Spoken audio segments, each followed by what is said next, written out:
Hello everyone, my name is Rob, welcome to Kinetic Rugby League. In this video, I'll be giving you my NRL Round 24 predictions. I'll leave a recap of last week up on the screen for you now. As you can see, 5 out of 8 I'm okay with. It at least gets the rate on the season a little bit higher. But, 5 is fine. I want more 6s, 7s and 8s, don't we all? But yeah, that's 99 out of 172 for a rate of 57.56%. So I'm going to crack on with the first few games, but let me know your predictions in the comments down below. Also, let me know how you got on last week, but we'll crack on with the first game. Kicking things off, we have the Panthers taking on the Storm, starting with the team list of the Panthers. In the backs, you have Dane Laurie, Sonny Taruva, Isaac Tango, Casey McLean, Brian To'o, Jerome Luai, and Nathan Cleary. In the forwards is Moses Leota, Mitch Kenny, Lindsay Smith, Maverick Geyer, Liam Henry, and Isaiah Yeo. On the bench is Trent Tolau, Matthew Eisenhuth, Lauren Patea, and Jack Cole. Taking a look at the team list of the Storm, in the backs they have Ryan Pappenhausen, Will Warbrick, Jack Howarth, Nick Meaney, Grant Anderson, Cameron Munster, and Jerome Hughes. In the forwards is Nelson Asfa-Solomona, Harry Grant, Josh King, Sean Bloor, Eliezer Katoa, and Trent Liero. On the bench is Taran Wishart, Lazarus Varlepu, Tui Kamikamitha, and Alec McDonald. So, both teams missing some key players. Nothing too crazy, nothing too over the top, but a few potential gaps for both teams to exploit. So I think Dane Laurie on the side of the Panthers is a good piece for that team, but doesn't provide exactly the same as Dylan Edwards. Obviously, it's very difficult to live up to that kind of level, but is a good piece for this Panthers team at the moment and is continuing to develop in this system. Casey McLean is the same, relatively inexperienced in this system as well, but over the last couple of weeks and months has developed. Comparing that to the backline of Melbourne Storm, Warbrick and Meaney, established players in the backline, but Howarth and Anderson, been there for a couple of weeks and months. They've developed as well. Melbourne Storm, with those guys in the backline, have developed a much stronger defensive rapport as well, I feel. Now, Cameron Munster, a few weeks now, back into the number 6 role, replacing Taran Wishart. I've seen some people question the chemistry of the team.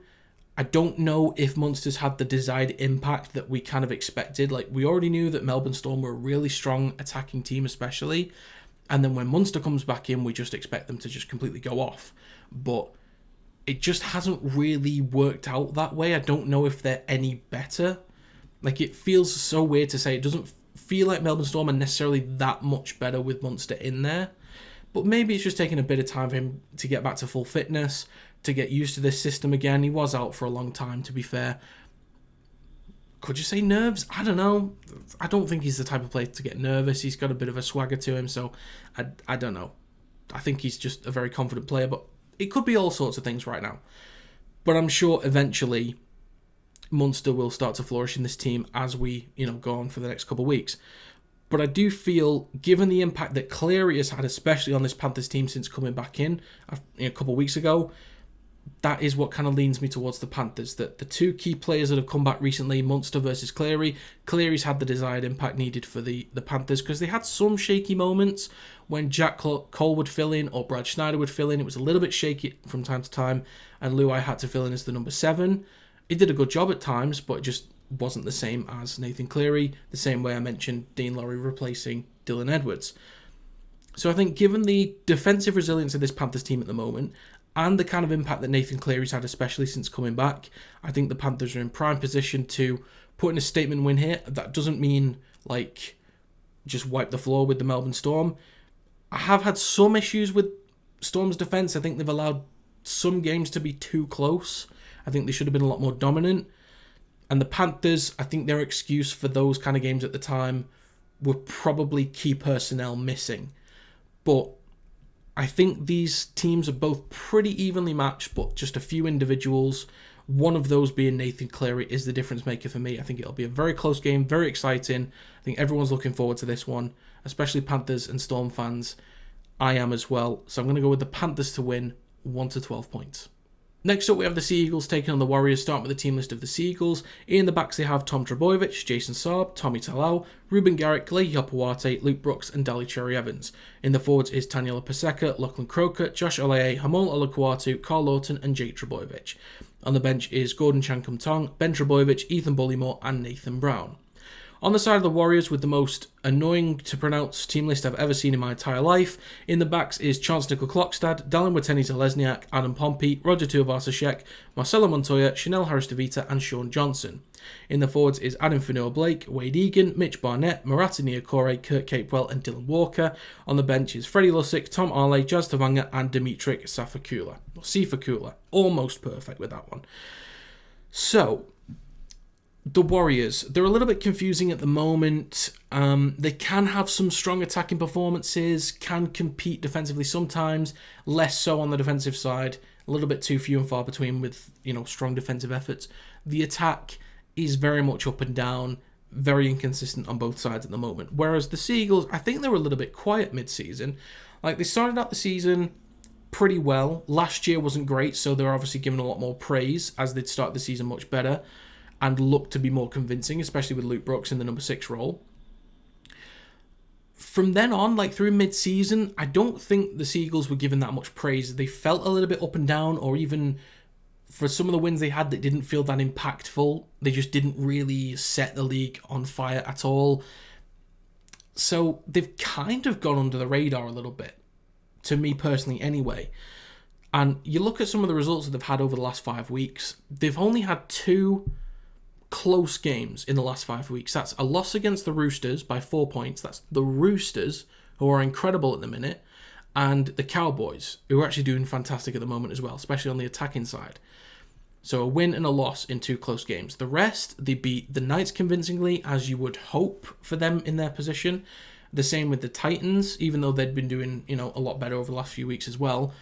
But then a fairly comfortable win against a, strongish looking Raiders team. So the Seagulls are actually a sneaky good to great team right now. And I think there's a great opportunity for them to set a statement win, a big result against a somewhat struggling Warriors team. And I think with the kind of attacking performances that the Seagulls have put up, they could push for a 40-point game. I don't think they'll quite get to it, but they could certainly scare the Warriors, thinking that they'll reach that. I just want to see a better defensive performance from the Seagulls. Back-to-back weeks, maybe let in too many points.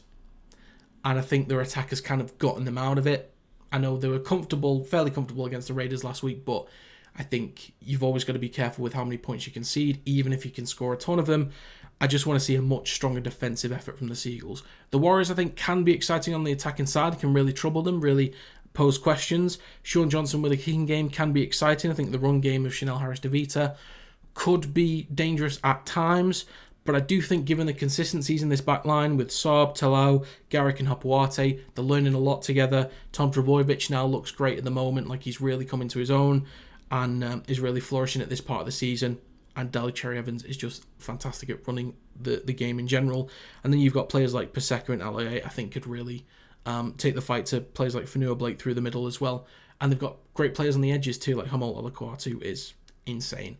So I think right now, the attack of the Seagulls gives me most confidence. I just want to see a better defensive effort from them this week. But I'm going to go with the Seagulls to win 13+. Next up, we have the Roosters taking on the Eels, starting with the team list of the Roosters. In the backs, they have James Tedesco, Daniel Tupou, Joseph Suwali, Joey Manu, Dominic Young, Luke Keary and Sam Walker. In the forwards is Spencer Leniu, Brandon Smith, Lindsay Collins, Angus Crichton, Victor Radley and Connor Watson. On the bench is Sitili Tupanua, Nafahu White, Nat Butcher and Terrell May. Onto the team list of the Eels. In the backs, they have Clint Gutherson, Jake Tango, Will Penasini, Blaise Talangi, Sean Russell, Dylan Brown and Dejan Assey. In the forwards is Regan Campbell-Gillard, Brendan Hans, Waraimu Greg, Sean Lane, Bryce Cartwright and Ryan Matheson. On the bench is Joey Lussick, Joe Afengawi, Kalma Talangi and Dan Keir. First of all, cracking effort from the Eels to almost beat the Panthers, but in classic Eels fashion, just chuck it away. I did say last week I wouldn't be surprised if the Eels did something against the Panthers because they're such a pesky team. Part of me thinks that they could do the same against the Roosters because even the Roosters have had some dodgy defensive efforts. Like on the attacking side, best in the NRL, I think by a pretty clear margin as well. I think they're the only team in the 600 plus range on the attack. So the Roosters, in terms of attack, I think would be pretty comfortable. Defensively, the Eels can have some shockers. They also did concede 36 points last week. I know it's against a strong Panthers team, but will they also be really down on confidence to chuck away such a set game? Like that was their game, done and dusted. Are they going to be low on confidence? Maybe. Or are they going to be high on confidence thinking we took the fight to one of the best teams in the league? Can we do it again in back-to-back weeks? I don't know. I feel like a lot of energy is going to be taken out of them. A lot of that mental bandwidth and kind of energy is just going to be gone. And I think just right now, it doesn't feel like the Roosters are in any kind of weird position. They're just on good form. They're just in a good sort of flow state right now. It's not like they need to win to keep momentum. It's not like a do or die situation. They're just in a good position of the season where they're pretty comfortably probably going to make top 4.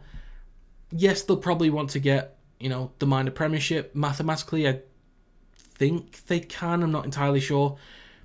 But it doesn't feel like there's any kind of disruptive factors for this game with the Roosters. They're just in a flow state at the moment, and the attack looks incredible.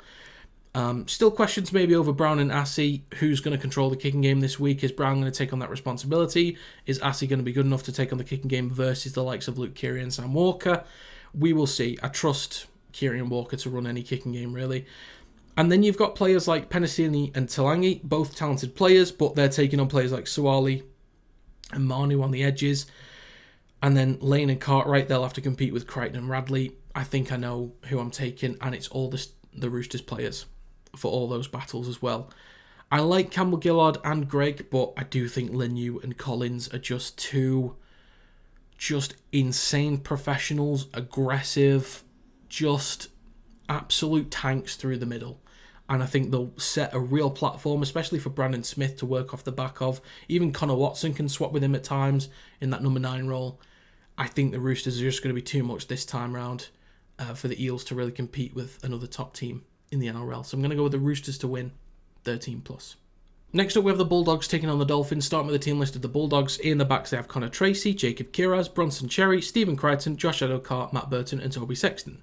In the forwards is Josh Curran, Reid Marnie, Samuel Hughes, Viliami Kickout, Jacob Preston, and Kurt Mann. On the bench is Bailey Hayward, Curtis Morin, Harry Hayes, and Jamin Salmon. Moving on to the team list of the Dolphins. In the backs, they have Hamaso Tabai Fidau, Jermaine Asako, Jake Avarillo, Herbie Farmworth, Jack Bostock, Cody Nikarima, and Isaiah Katoa. In the forwards is Jesse Bromwich, Max Plath, Tavita Pangai Jr., Felice Kafusi, Conley Lemuelu, and Kenneth Bromwich. On the bench is Oren Keeley, Lachlan Hubner, Ray Stone, and Sean O'Sullivan. So, the first thing I notice, I guess comparing the benches, a lot more experience on the side of the Bulldogs. And the reason I bring that up is these two teams are going to be really battling it out for two different reasons. The Bulldogs right now, they can smell a top 4 spot. Even throughout the season, they'd put in some good performances, some statement wins against big teams, and a lot of us weren't quite sure whether to believe it or not. Some people jumped on that Bulldogs bandwagon very early in the season. It took me a while, I'll be honest, it took me a very long time. So they're kind of smelling a top 4. And they want it. You can tell, given the kind of leadership and the vibe, the culture around this team, they want top 4. And this is a big game to get it. To really set a statement, this is a big game for them. Whereas the Dolphins, they're fighting for a final spot. You know for a fact that they want it. I've been a little bit disappointed with the Dolphins over the last 5 weeks or so because they've had a lot of consistency in their team. They dealt with injuries a couple months ago. They went through it. They actually did all right. They came out the other side pretty well, to be fair. But they've had a pretty consistent team for the last few weeks and have not really lived up to the hype that I've given them. Because they've got a hell of a team. They've got one of the most exciting, individually packed teams in the NRL. But it's just not really translated to the best performances on the pitch. Which is disappointing, but I do think, the coaching staff, who are at an elite level, can get a tune out this team. But the reason why I mentioned the bench at the start is I do feel this could be a very back and forth, intense game. And when these teams are under pressure, given the experience on the bench of the Bulldogs compared to that of the Dolphins, they might not be so overwhelmed by the kind of state that the game could be in. Late into the first half, midway through the second half, coming towards the back end of the game as well. I think the Bulldogs right now, generally speaking as well, purely on performance, are the better team. Attacking-wise, the Dolphins could really throw up a lot of questions, but the Bulldogs have been so impressive, shown so much effort and determination defensively that I think is going to be the big difference maker in this game. The Bulldogs' defense is just brilliant, and that'll be the one thing that just keeps them going to the end. I think the Dolphins are a lot more exciting on the attacking side, but the Bulldogs' defence will just be enough. So I'm going to go with the Bulldogs to win 1-12 points. Next up, we have the Cowboys taking on the Raiders, starting with the team list of the Cowboys. In the backs, they have Scott Drinkwater, Cal Felt, Valentine Holmes, Viliami Vailea, Maury Talangi, Tom Dearden, and Jake Clifford. In the forwards is Jordan McLean, Reece Robson, Sam McIntyre, Helam Lukey, Kulikefu Finifeyuaki, and Ruben Cotter. On the bench is Harrison Edwards, Thomas McKaylee, Jackson Purdue, and Griffin Neem. On the side of the Raiders, in the backs they have K.O. Weeks, Sebastian Chris, Matthew Timoko, Ethan Strange, Xavier Savage, Adam Cook, and Jamal Fogarty.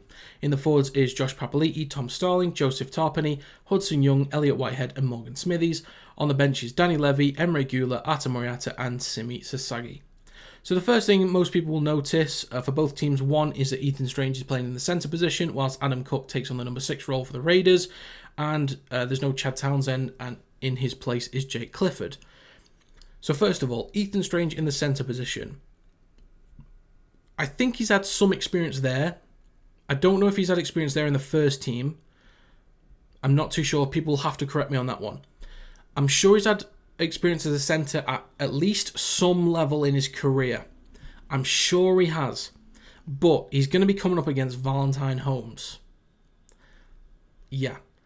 So good luck with that, Ethan. But I genuinely wish you the best of luck.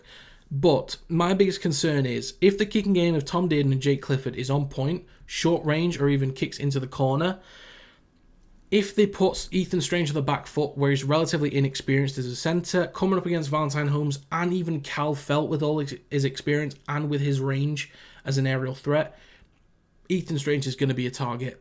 He really is going to be a target on that side of the ball. Maybe he swaps around with Adam Cook from time to time. The only defensive help I suppose he's got is that as a 5/8, you're normally the third or fourth man in. If he's more often the third man in, he's only stepping one more to the outside. But I think we'd all agree that centres and wingers, they do have to make a lot more situational decisions where they're kind of left out to dry over on the wings. So I think Ethan Strange will be a real target in this one.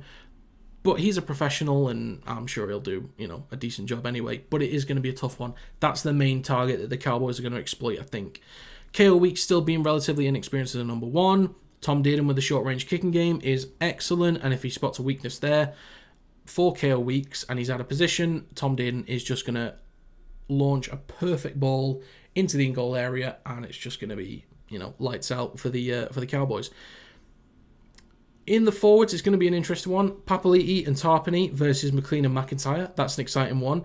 Starling versus Robson is the same. Young and Whitehead versus Lukey and Finifeyuaki. Very interesting ones. And then Cotter and Smithies. In the forwards is going to be really exciting. I think for me, the first thing is who can set the better platform. If the Cowboys set a better platform than the Raiders, which I think is what will happen, then Reece Robson can feed off the back of that and then quick play the balls, linking up with Tom Dearden. Game over. And defensively, I just need to see a big improvement for the Raiders. They can be a sneaky good team sometimes, but it's a little bit too rare for my liking. They do look a little bit better now that Jamal Fogarty is back in there, but they do need to improve on the defensive side. The Cowboys are great on the attack, but I do think the Cowboys also need to improve a little bit on the defensive side as well. Both had terrible defensive efforts last week. But I do think, just based on attack and overall quality this season and quality in the teams, I think the Cowboys are in the better position right now. But I think the Raiders, their kicking game of Fogarty compared to Clifford will just keep them in this game long enough, but I don't know if it's going to be enough to get the win over such a strong attacking team like the Cowboys. So I'm going to go with the Cowboys to win, 1-12 points. Next up, we have the Tigers taking on the Rabbitohs, starting with the team list of the Tigers. In the backs, they have Jurien Bula, Luke Laulili, Solomona Fatape, Adam Dewey, Charlie Staines, Lachlan Galvin, and Aidan Caesar. In the forwards is Stefano Utokamanu, Api Coruscant, David Clemmer, Alex Seyfarth, Samuel Afenu, and Isaiah Papali'i. On the bench is Talon De Silva, Sione Fainu, Fanua Polly, and Alex Twal. On the side of the Rabbitohs, in the backs, they have Jai Gray, Fletcher Myers, Tane Milne, Richard Kennett, Jacob Gagai, Jack Whiten, and Cody Walker. In the forwards is David Mwale, Damien Cook, Sean Kepi, Keane Kalamatangi, Talis Duncan, and Cameron Murray. On the bench is Peter Mamazalis, Jacob Host, Thomas Burgess, and Shakai Mitchell. So the first thing for this game, I think the Rabbitohs will probably get off to a better start. Early on in the season, they typically had poor starts to games, but I think over the past couple of weeks and months, they've had much better starts, and the Tigers can struggle early on. There's been very few games this season where I think they've started well.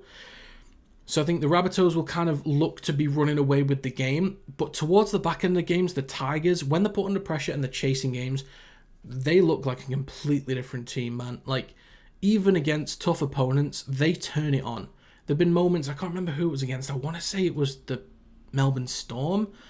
They lost a player to the sin bin, and towards the back end of the game, just kept putting up points like they were fighting back from nowhere. I could have the wrong game, but they've definitely done it multiple times this season. So I think the Rabbitohs will look to be pretty clear, and then eventually the Tigers have their moment towards the back end of the game. I think a few things that could kind of go the Tigers' way is that you look at the back line of Myers, Milne, Kennett and Gagai. It's not necessarily a star-studded back line, is it? Really. Players like Dewey, with his experience, and Staines, I think is a somewhat underrated winger. Could find some holes in this defence. The same with Lachlan Galvin, who's got a very exciting run game. Aidan Caesar takes on the kicking game. Lachlan Galvin with his run game, and even Dream Buller popping up left, right and centre can be exciting as a support player. But I do think the overall quality and just performance as a unit for the Rabbitohs much stronger than the Tigers this season. I think Whiten and Walker, not always been perfect, but they know how to run a game. They know how to be effective in the run game, in the kicking game. They can both take on that responsibility equally. They both control their own sides respectively, usually Whiten on the left, Walker on the right. They can switch if they need to, but they kind of hold their own on their own sides, and then Jai Gray also pops up left, right and centre as well and supports. He's a really tricky player to bring down, and I'm glad we're seeing a lot of him this season, and it might help for next season, as I don't know if Latrell Mitchell's going to be there next year. We will find out. But yeah, the forward pack's also going to be very interesting. Utoikamanu versus Moale. That's going to be an interesting one. Kian Kalamatangi back in the second row as well is a tough one. Papali'i versus Cameron Murray. That's exciting in the 13 roles as well. So I think, yeah, just a better start is likely from the Rabbitohs, but as the game goes on, they might look safe, but I think the Tigers will start to bring it back to more of a 1-12 kind of margin. So I'm going to go with the Rabbitohs to win 1-12 points. Next up, we have the Dragons taking on the Titans, starting with the team list of the Dragons. In the backs, they have Tyrell Sloan, Zach Lomax, Matthew Fagai, Max Fagai, Christian Tuipulotu, Kyle Flanagan and Ben Hunt. I'll get onto Kyle Flanagan shortly. In the forwards is Francis Molo, Jacob Liddle, Jack DeBellin, Luciano Leilua, Jaden Stewart and Tom Eisenhuth. On the bench is Toby Couchman, Ryan Couchman, Blake Lowry and Jack Bird. In the team list for the Titans, in the backs is Keanu Kinney, Alafiana Khan-Pereira, Brian Kelly, Philip Sammy, Jojo Fafita, Jaden Campbell and Kieran Foran. In the forwards is Jamin Jolliffe, Sam Verrills, Erin Clark, David Fafita, Cleese Haas and Chris Randall. On the bench is AJ Brimson, Isaac Liu, Josiah Pahulu and Keenan Palacia. So, as of right now, on the full team list for all the teams on the NRL website, Cal Flanagan is still listed in the team. On the specific match page for the Dragons v Titans, he's also listed in the team. I did read an article that came out a few hours ago saying that he's banned for 4 matches. So he's listed in the team at the time of recording, but apparently is out for 4 games. So I'm going to assume that he'll be taken out of this team. That's my assumption. So don't take my word for it, but I'll assume he's not playing. Either way, I do think that the Titans are in the best position here. I know they were shocking last week, but I think we could all admit that was a little bit uncharacteristic of this Titans team right now. They have started to turn things around over the last couple of weeks, and I don't think that's representative of this kind of Titans team now. I think it's a bit of an outlier. Now, the good thing for them as well is they've pretty much, since losing a lot of key players due to injury, they've kind of, they had it a lot worse than even the Dolphins had it a few months ago and came out the other side looking better. They've got some consistency in this team now, especially in the back line, with Khan-Pereira, Kelly, Sammy and Fafita. Khan-Pereira is top of the try-scoring ladder as well. May score a few this week. But there have still been some changes here and there to the back line of the Dragons, and there will most likely be no Kyle Flanagan as well. So we'll have to see how they deal with that. In the forwards as well, I think the Titans are incredible. They looked outmatched completely against the Sharks last week in the middle and on the edges. But I do think it is an outlier, and I don't think it'll be anywhere near as bad as it was last week at all. I do like some of the stuff that the Dragons have done. I think Ben Hunt can control the game very well, and the support plays that Tyrell Sloan can offer are excellent. And whenever you kick into Zach Lomax or the ball's in his hands, anything special can happen. We've seen it all this season, especially in Origin as well. So I think the Dragons can certainly have some moments, but I think the Titans will really bounce back after last week, and they've got a really exciting roster all round. Very quick players, very intelligent, hard-working middles that just make a lot of progress and set good field position and speed for Verrills and Randall to even feed off the back off sometimes as well. And AJ Brimson off the bench would be is always exciting to see, to kind of have a player of his caliber to be able to bring on, a little bit like with Wishart at the Storm. It's nice to have somebody with that kind of creative aspect to his game to kind of just pop up where you need him to and fill a role. I think the Titans should be fine this week, so I'm going to go with the Titans to win 1 to 12 points. Finally, for this round, we have the Sharks taking on the Knights. Starting with the team list of the Sharks. In the backs, they have William Kennedy, Sione Katoa, Jesse Ramian, Kel Iro, Samuel Stonestreet, Daniel Atkinson, and Blake Brayley. In the forwards is Toby Rudolph, Cameron McInnes, Oregon Kafusi, Britt Nikora, CSC Vitalikai, and Jack Williams. On the bench is Jaden Beryl, Billy Burns, Royce Hunt, and Thomas Hazelton. On the side of the Knights, in the backs they have Kalen Ponga, Fletcher Sharp, Dane Gagai, Dylan Lucas, Greg Marju, Tyson Gamble, and Phoenix Crosland. In the forwards is Daniel Saifiti, Jaden Brayley, Leo Thompson, Tyson Frizzell, Kai Pearce-Paul, and Adam Elliott. On the bench is Jack Cogger, Matt Croker, Jack Hetherington, and Brodie Jones. So this could be a pretty interesting game, but I do think, given how strong the Sharks were last time out against the Titans, given some of the changes that they had Daniel Atkinson at number 6, they had Trindle in at number 7, but it's Blake Brayley there this week. Ero is still relatively inexperienced, and Stonestreet as well has actually done a pretty good job since coming in. He's looked fairly assured, which is not too bad. So I think it puts them in good position, a lot of confidence to take in from last week. The Knights beating a poor Tigers team. I did back the Tigers, but I thought that the attack of the Knights is still pretty poor overall this season, and I do think they will struggle against a much stronger defensive team like the Sharks. Now, Fletcher Sharp has had some exciting moments in the fullback position and on the wing. Dane Gagai, very experienced, and can really take the fight to players like Kale Iro, who is inexperienced, relatively speaking. Dylan Lucas has had his moments, but is not the same as Bradman Best, and Jesse Ramian could probably lock him up a bit. And Greg Marju versus Katoa could be interesting, especially on the kicking side of things. But I think I'd probably take Katoa in that battle, to be honest. Daniel Atkinson, I think has been pretty exciting when he's had opportunities this year. I do like Tyson Gamble, though, for the Knights. I think he's probably one of the most underrated sixes. He's kind of like a budget 6. Like, if you need a number 6 that can do a job on a budget, I think he fits into any team. And that's not to, knock him down for anything. He's just not got such a high market value. But I think Tyson Gamble's ability in his run game, and sometimes his kicking game, is actually very underrated, to be fair. And Phoenix Crosland, not typically number 7, neither is Blake Brayley, so that'll be a little bit interesting to see how that kind of goes there. I think it'll be very tight in the forward battle. Very, very tight. I'm not too sure which way I'm going to lean it towards. I'm not sure at all. I just think, based on the overall quality this season, and the way that the Sharks were able to come out so strong on the attacking side, with key changes to their spine especially, makes me think that the rest of the team can just pick up the slack, and Daniel Atkinson can continue to run a game well from the number 6 role. And I think the Knights are still typically a little bit too one-dimensional in attack for my liking. And, coming up against a much better defensive team than the Sharks, I think the Sharks will be okay. So I'm going to go with the Sharks to win 13+. So to recap my predictions for this week, I'm going to take the Panthers 1 to 12, Seagulls and Roosters 13+, the Bulldogs, Cowboys, Rabbitohs and Titans 1 to 12, and the Sharks 13+. For winners' confidence, I'm at 75%. I think the Panthers and Storm could go either way. Seagulls against Warriors, I'm pretty confident about. For the Seagulls, same with the Roosters, but the Eels are such a pesky team. That's Parramatta for you. So you never know how that's going to go. The Bulldogs I'm fairly confident with, but I think the Dolphins can definitely have a huge say in that game. The Cowboys, I'm pretty confident with. Same with the Rabbitohs, who could win by a bigger margin. Titans, I think, should be okay. And the Sharks as well, maybe. Margin confidence, 75% as well. I think there are some. As I said, the Rabbitohs could win by an extended margin. Same with the Titans. The Sharks could be a little bit closer because of some more changes to the spine. I think the Roosters, again, because it's the Parramatta Eels, could make it a really close game and even somehow get battered 40 points to 10 or something like that against Parramatta. So we'll see how that goes. But yeah, that's my recap for this round. So that's going to be it for my NRL Round 24 predictions. If you've got your own, please do let me know in the comments down below. Also, let me know how you got on last week as well. But that's going to be it. Thank you very much for watching, and I will see you next time.